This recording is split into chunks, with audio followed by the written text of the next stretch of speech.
think too much. About everything. And it's killing me slowly. It starts with a thought. A small, harmless seed. Then it grows. Repeats. It loops so many times in my head that eventually, it feels like truth. Like reality.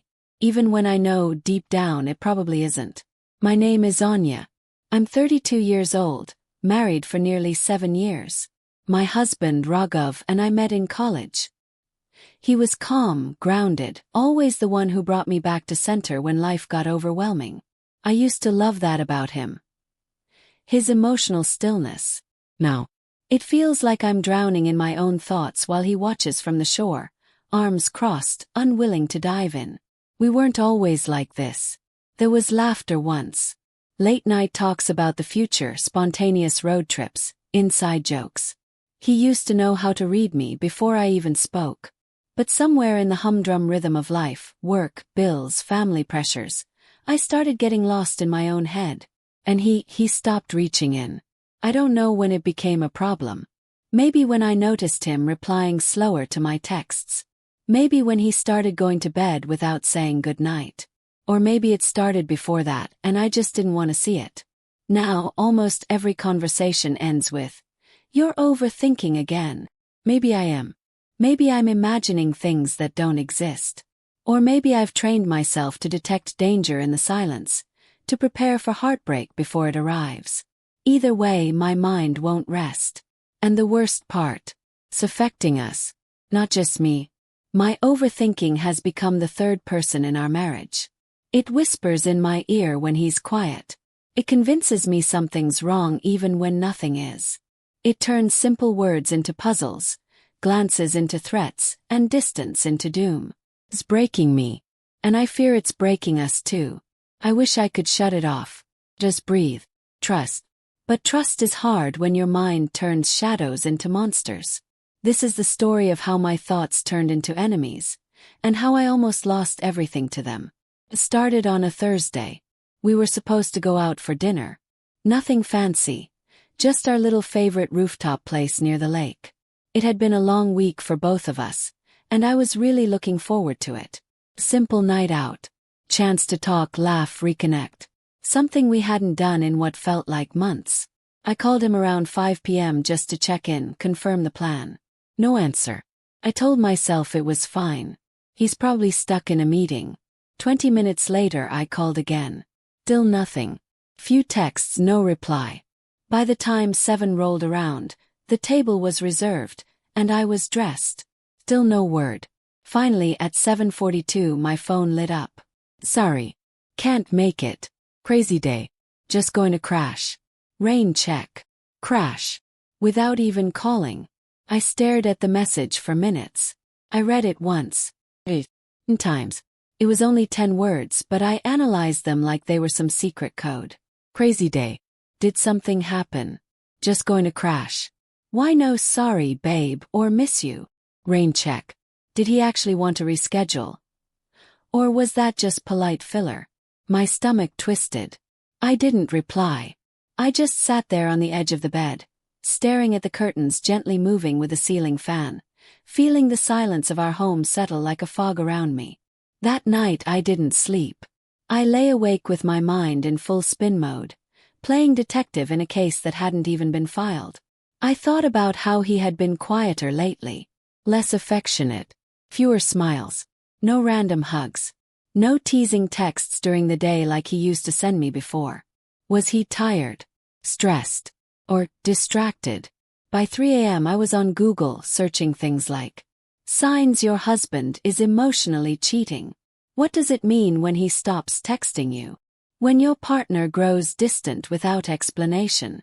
Article after article confirmed my worst fears. It was like a checklist designed to tear your heart out. Heavy check mark, pulling away emotionally. Heavy check mark, making excuses. Heavy check mark, less intimacy. Heavy check mark, irritability or defensiveness. My heart raced with every match. I started journaling again. I hadn't done that in years. Page after page poured out of me. I wrote down every interaction we had over the past month, like evidence in a trial. April 12th. Didn't say good morning. Left early. April 15th. Looked irritated when I asked if he was okay. April 19th. Smiled while texting, then locked his phone when I walked in. I knew it sounded obsessive, even to myself. But I couldn't stop. My brain was hungry for patterns, explanations, control. A few days later I brought it up, carefully. I told him I'd been feeling something was off, that he seemed far away. I expected him to open up, to maybe tell me what was going on. Instead, he just sighed and looked at me like I was exhausting him. "You're overthinking again, Anya." Those 4 words. God, I hated them. Felt like a shutdown. Cold dismissal. Like my emotions didn't deserve space at the table. I wanted to scream, "No, I'm not overthinking. I'm picking up on something real." But then doubt would creep back in, whispering, "What if he's right? What if you're just making this worse by digging too deep into nothing?" Still, the thoughts wouldn't stop. I'd sit in bed beside him at night, wondering if his silence was just silence, or a secret. I watched him scroll on his phone and imagined he was messaging someone else. Someone lighter, easier, not so in her head. I hated that version of me. Suspicious, clingy, paranoid. But I didn't know how to stop being her. The thing is, I had no proof. No lipstick-stained collar, no strange perfume, no found messages.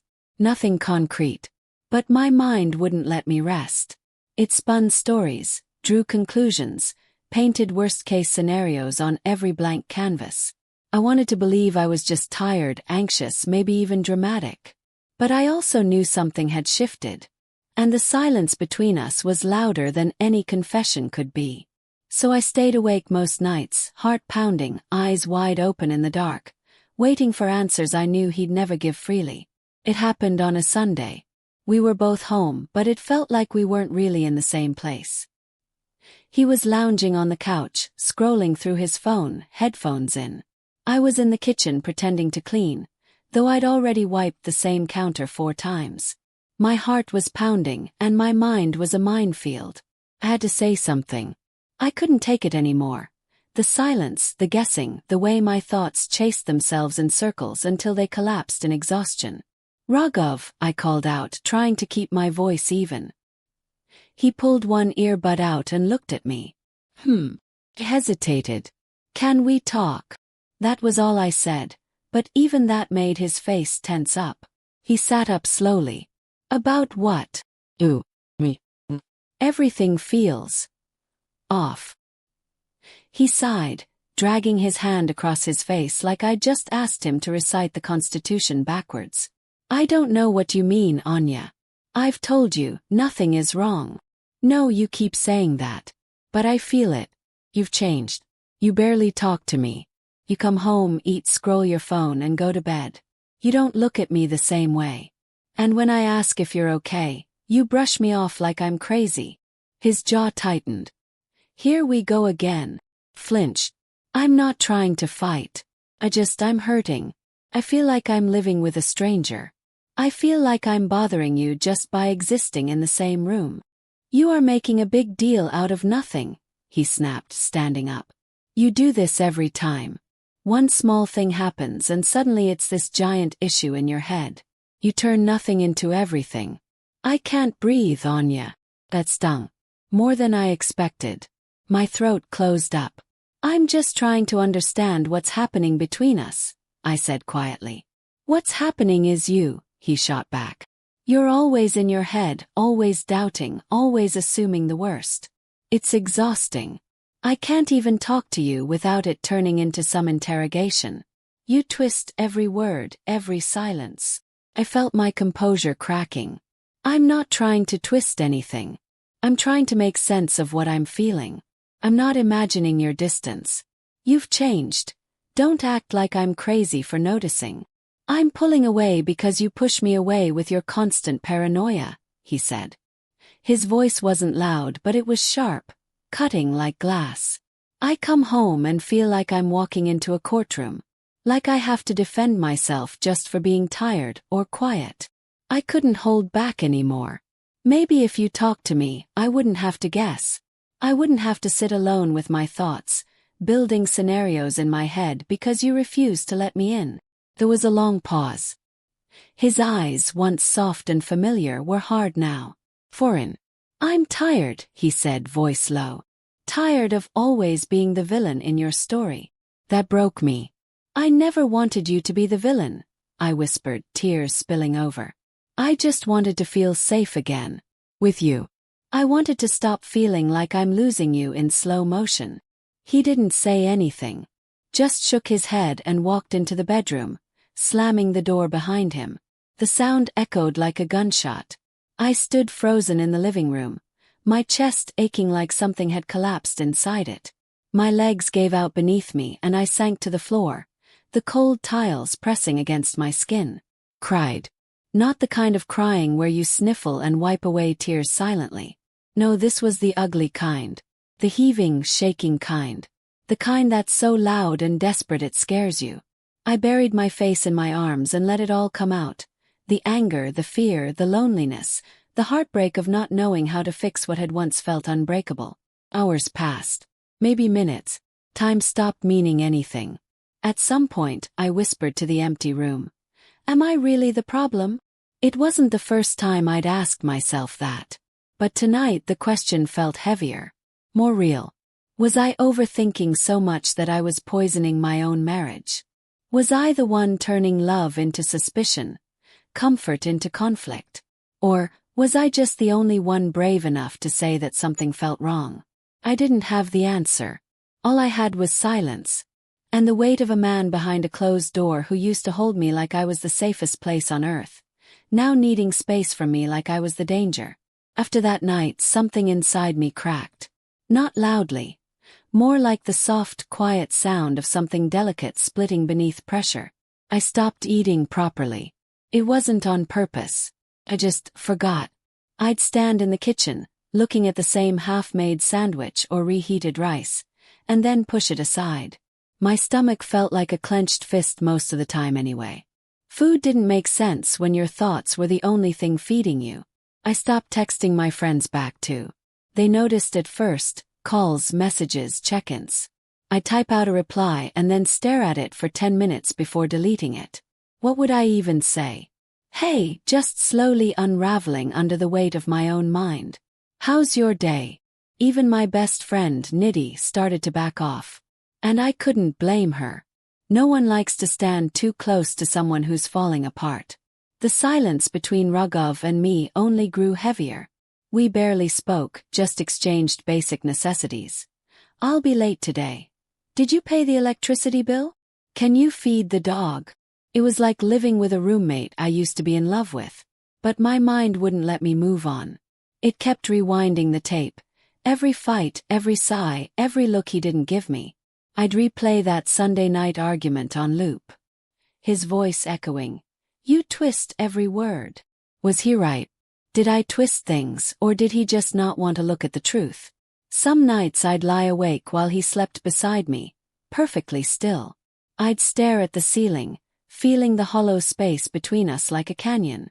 My thoughts raced in circles, overthinking every shift in his tone, every delay in his text replies, every subtle change in routine. And then one night I did it. I waited until he was sound asleep, rolled slowly out of bed, tiptoed to his nightstand, picked up his phone. I hated myself for it. But I was desperate. I needed something, proof, closure, clarity. Anything to match the chaos in my head. My hand shook as I unlocked it. He hadn't even changed his passcode. I opened his messages, his call logs, his social media. Checked his search history, his WhatsApp, even his deleted items. My heart was pounding so loud I could hear it in my ears. And I found nothing. No texts from someone suspicious. No flirtation. No hidden conversations or unsaved numbers or mysterious DMs. Nothing that pointed to another woman. Nothing at all. I stared at the screen, feeling the weight of my own guilt settle deep in my stomach. I had violated his privacy. Searched for lies that didn't exist. Accused him in my mind of crimes he hadn't committed. And yet I didn't feel relief. Felt worse.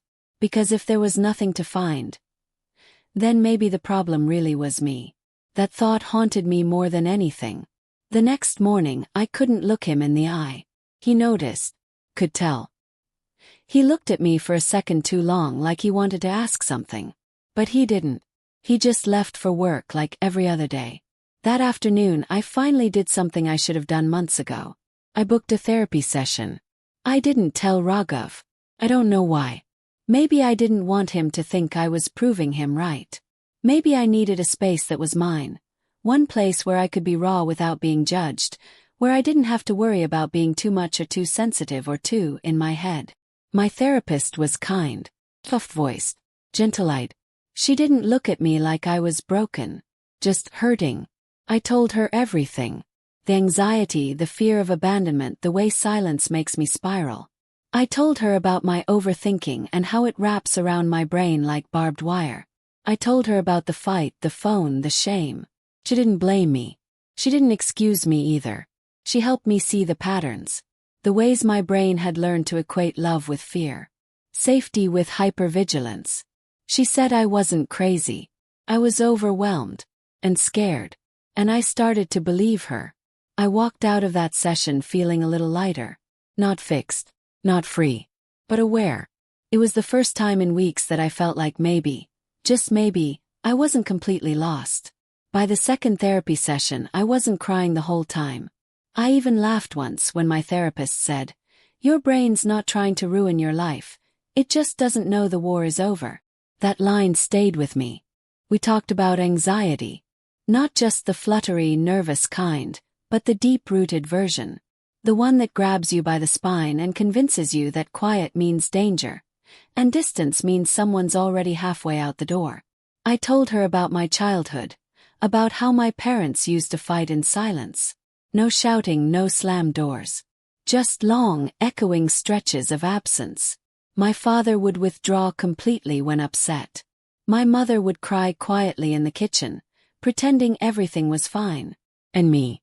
I'd sit in my room, heart pounding, trying to figure out what I had done wrong. That's how I learned to associate silence with fear.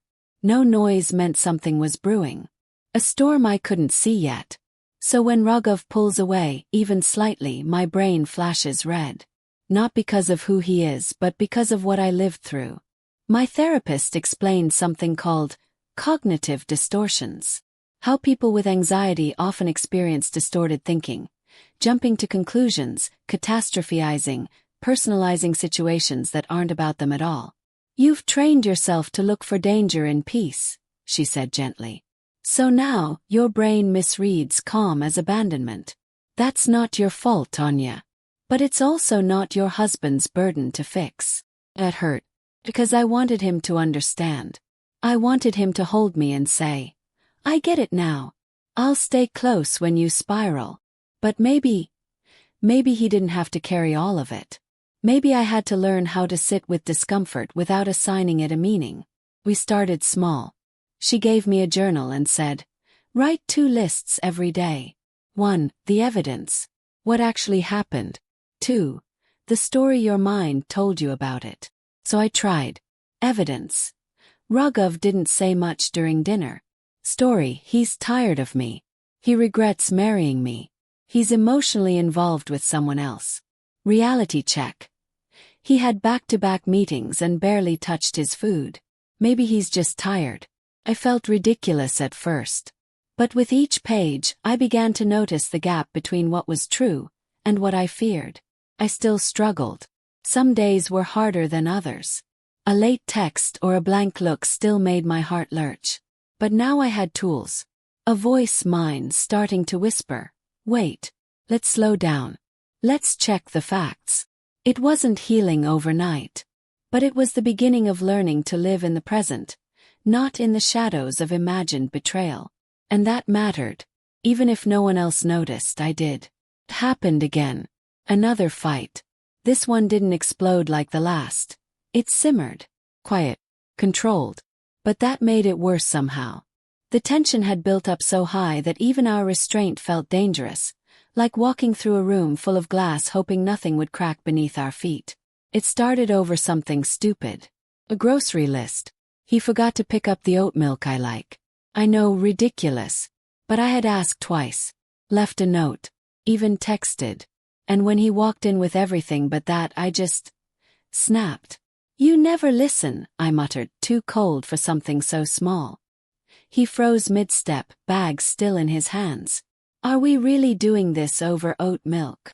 "It's not the oat milk, Raghav," I shot back. "It's that you don't hear me. Ever." He dropped the bags a little too hard on the counter. "No. Hear you. I just can't win with you. No matter what I do, it's not enough. You're always waiting for me to fail." I turned away. My heart was racing. "I can't keep walking on eggshells, Anya. I'm tired. You second-guess every word I say, every move I make. I feel like I'm under surveillance in my own home." I swallowed hard, arms crossed, nails digging into my skin. I wanted to say something smart, but I was too tired to fight that way. "You think this is easy for me?" I asked instead. "You think I like being this way?" "No," he said, softer now. "I think you're hurting. And I think you won't let me help." I felt something cave inside my chest. "I am getting help," I whispered. "I've been going to therapy. For 3 weeks." He blinked. Like he didn't hear me. "What?" "I've been seeing someone. Therapist. Her name's Mitali. I didn't tell you because I was scared you'd think I was broken, or worse, that you'd agree." His face shifted. Not angry, just stunned.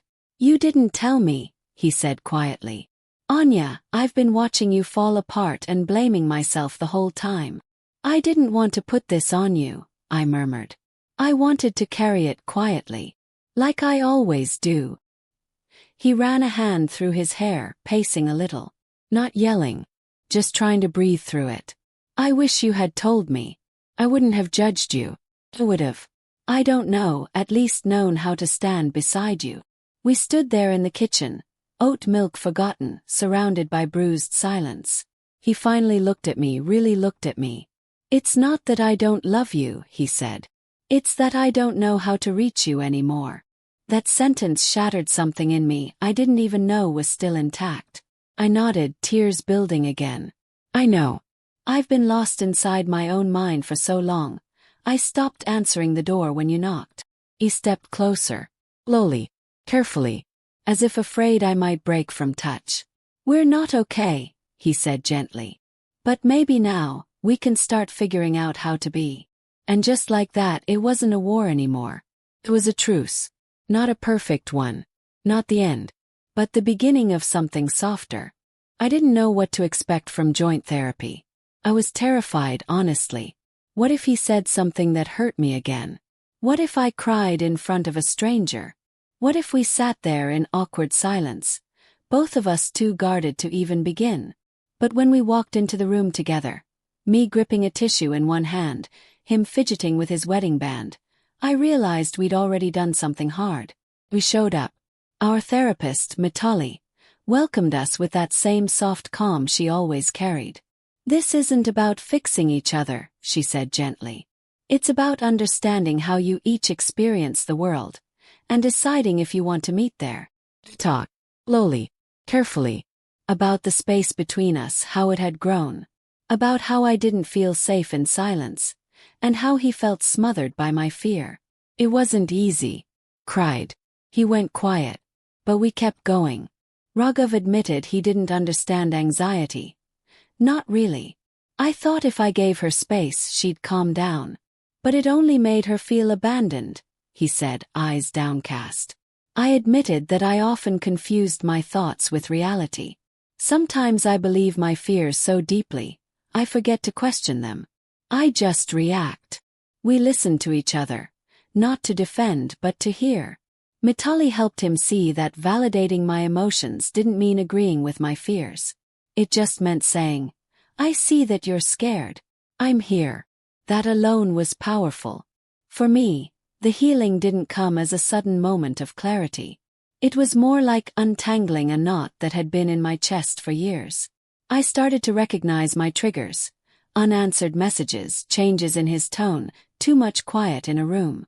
They still made my stomach drop, but now I could pause, breathe, remind myself. This feeling isn't proof. It's a wound.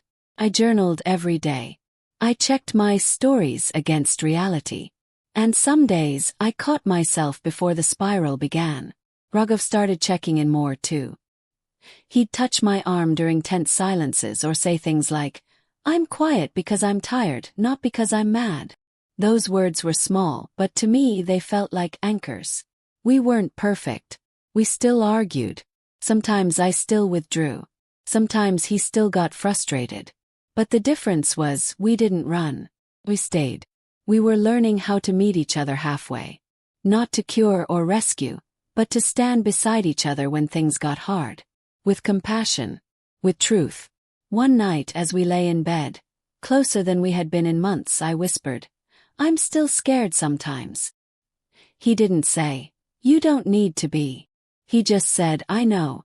And I'm not going anywhere." And for the first time in a long while I believed him. Not because my anxiety was gone, but because I was no longer alone in it. We weren't fixed, but we were healing. Together. I still overthink. I still reread his texts sometimes, looking for a tone that probably isn't there. I still feel a flutter of panic if he's quiet too long, if plans change suddenly, if he turns away too quickly when he's upset. But I don't let those thoughts take over anymore. I've learned to pause. To ask myself, what do I know for sure? Not what do I fear?